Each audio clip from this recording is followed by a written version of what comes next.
Bonjour et bienvenue dans le MAG A du Sens sur Sensation Normandie. De nouveau en plateau avec nous l'artiste Filament. Auteur, compositeur, interprète, il joue de la guitare et compose lui-même ses chansons. Bonjour Filament. Bonjour, merci de m'accueillir pour la deuxième fois. Pourriez-vous nous présenter votre carrière? Eh bien, ma carrière, elle a commencé avec un petit groupe qui s'appelait les Samgrates. On jouait entre amis, tranquillement, chez un camarade.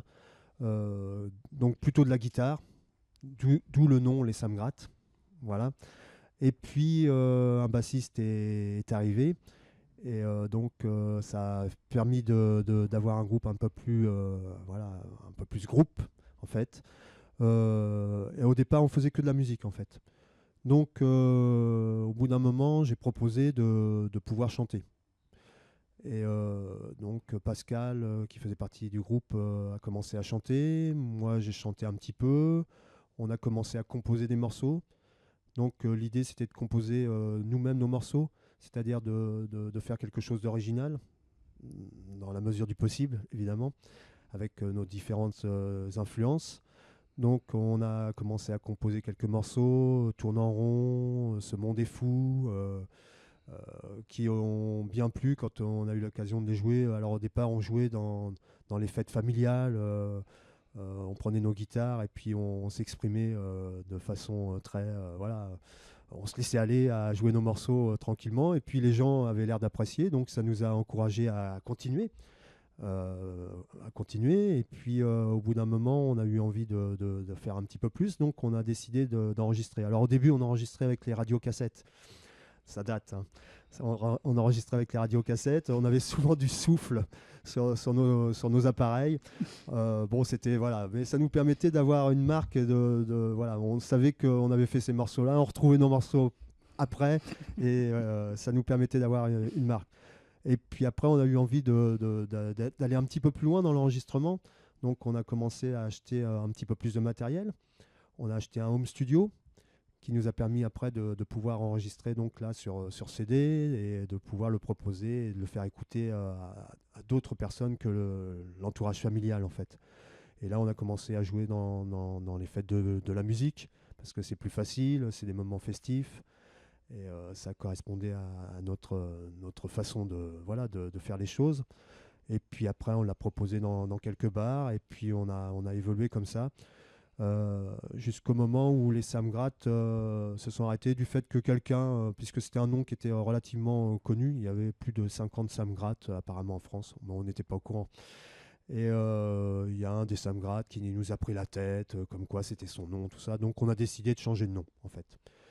Et donc, on a choisi un autre nom qui a rapport avec la guitare, les The Gits, hein, le début de guitare. Et on a donc fait un nouveau projet avec cette fois-ci un batteur, donc qui a permis d'avoir encore quelque chose de plus élaboré. On a enregistré un CD qui s'appelle Roxana. Et puis après ce CD, un nouveau guitariste est arrivé. On a enregistré deux titres avec Labouret et Vivre libre. Et puis après, donc, j'ai commencé à composer à partir de janvier les événements de Charlie Hebdo. J'ai commencé à composer beaucoup de morceaux. Et en fait, ces morceaux étaient plus intimistes, ne correspondaient pas forcément à ce que faisait le groupe. Et de là est né Filament. Quels sont les conseils que vous pourriez donner aux personnes qui veulent faire de la musique? Euh, les conseils, bah, c'est d'aller dans une école de musique, je pense, ou de trouver quelqu'un qui puisse vous donner envie de jouer. Ne pas hésiter à jouer régulièrement. Moi, je sais que moi-même, quand je joue pas mes propres morceaux, bah, je perds très vite. En fait, c'est très difficile. L'apprentissage est très difficile, mais on perd plus vite qu'on apprend. Donc, c'est vraiment persévérer dans le fait de jouer. Jouer régulièrement, c'est important. Le conseil que je donne souvent à mes élèves, c'est de trouver des camarades pour jouer ensemble, parce que c'est comme ça que j'ai commencé moi-même. Donc voilà, mon expérience fait que voilà, le fait d'avoir joué avec des amis, ça m'a amené à continuer à jouer. Je pense que tout seul dans mon coin faire mes morceaux, ça n'aurait pas eu de sens. Donc jouer ensemble, ça me paraît très important. Et puis persévérer, parce que les premières années d'apprentissage dans n'importe quel instrument sont relativement difficiles. Pour la guitare, c'est les doigts, on a mal aux doigts. Pour d'autres instruments, je pense qu'il y a d'autres difficultés. Donc c'est persévérer, c'est pas se dire au bout d'un an, bah non, je vais pas y arriver. C'est voilà, se dire, bah oui, j'ai passé un an, mais il y a des étapes qui se franchissent. Pardon. Donc c'est vraiment de continuer et au fur et à mesure on se rend compte que on évolue et puis voilà, au bout de 10, 20, 30 ans, 40 ans, on a toujours à apprendre. Donc gardez le plaisir de jouer. Que pensez-vous de l'influence des nouvelles technologies sur le monde de la musique? Alors ils ont des avantages et des inconvénients, comme toute chose nouvelle. Les avantages, c'est qu'on peut se connecter rapidement, trouver des morceaux sur Internet assez rapidement pour pouvoir voilà, découvrir. Ils sont aussi beaucoup utilisés voilà, en studio, c'est-à-dire qu'on peut avoir une batterie directement voilà, qui est enregistrée. Voilà, on peut créer quelque chose, on peut avoir un orchestre symphonique, on peut avoir tout sur la machine. Maintenant, moi, ce qui me dérange un peu, c'est le côté humain. C'est-à-dire que voilà, on peut se retrouver tout seul dans son coin, devant son ordinateur, composer des musiques, et puis avec l'orchestre symphonique, mais on perd le côté humain, on perd, je pense, l'âme de la musique. Je pense qu'il faut garder cette notion, c'est-à-dire cette notion de partage, cette notion où on peut s'exprimer avec les autres, pas simplement composer un morceau tout seul dans son coin. Je pense que c'est essentiel. Pas s'enfermer en fait, c'est-à-dire utiliser la technologie mais garder cet esprit d'ouverture et ce côté partage. Voilà ce que je pourrais dire des nouvelles technologies. Peut-on vous écouter sur Internet? Actuellement non, puisque le projet est en cours. Donc Filament, l'idée c'est de sortir quelque chose en 2017. Donc peut-être avoir voilà, des possibilités de m'écouter sur Internet. C'est quelque chose à laquelle je pense, mais ce qui m'importe surtout, c'est de pouvoir jouer devant les gens, trouver un public vraiment. Voilà. Le côté humain, moi, me paraît plus important que le côté Internet. Mais je pense que j'utiliserai parce que c'est un support qui est aussi intéressant pour se faire connaître et puis partager aussi.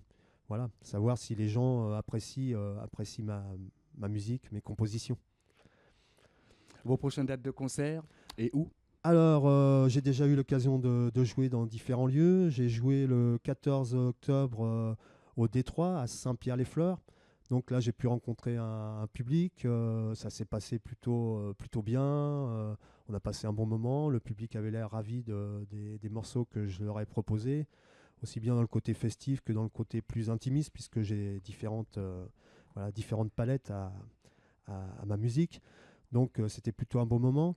Je vais jouer le 29 octobre à Beaumont-le-Roger, à la salle des fêtes de Beaumont-le-Roger, pour une petite association qui organise des concerts, qui permet à des gens comme moi de pouvoir s'exprimer en public.